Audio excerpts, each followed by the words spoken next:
आज हम सीखेंगे इन्वर्टर एसी में पैरामीटर टेस्टिंग करने का सही तरीका। सबसे पहले एसी रिमोट उठाइए और स्लीप बटन को 10 सेकंड के अंदर 8 बार दबाइए। ऐसा करते ही एसी की डिस्प्ले पर अलग अलग टेस्टिंग पैरामीटर दिखाई देने लगेंगे। हर कोड एक अलग पैरामीटर को दर्शाता है।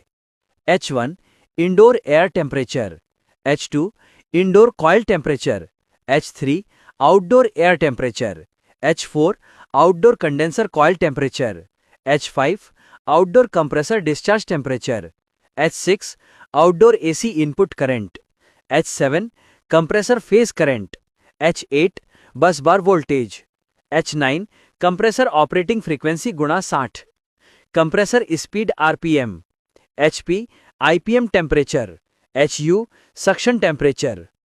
अगर किसी भी सेंसर की रीडिंग -9 दिखाई दे रही है तो इसका मतलब है कि वह सेंसर खराब है यानी फॉल्टी है।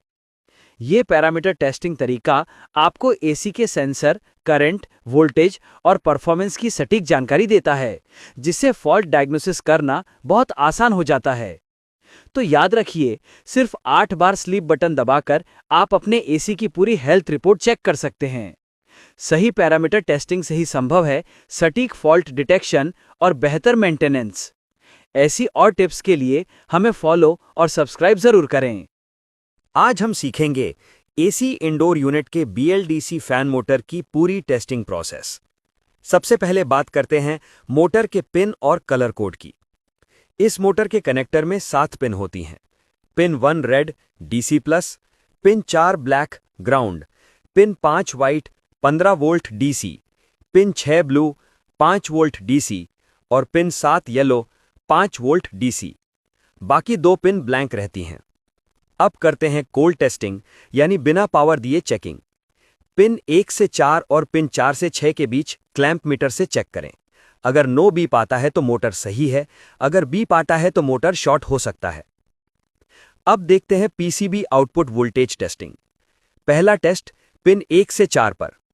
क्लैंप मीटर का रेड प्रोब पिन 1 पर और ब्लैक प्रोब पिन 4 पर लगाएं। अगर 310 से 340 वोल्ट DC नहीं मिलता तो PCB खराब है। दूसरा टेस्ट पिन 5 और 4 पर। यहां वोल्टेज 14.6 से 17 वोल्ट DC होना चाहिए। अगर नहीं है तो PCB रिप्लेस करें।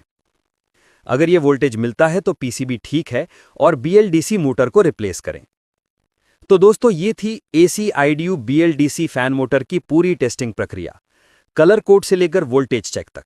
वीडियो को लाइक करें, शेयर करें एंड फॉलो और सब्सक्राइब करें।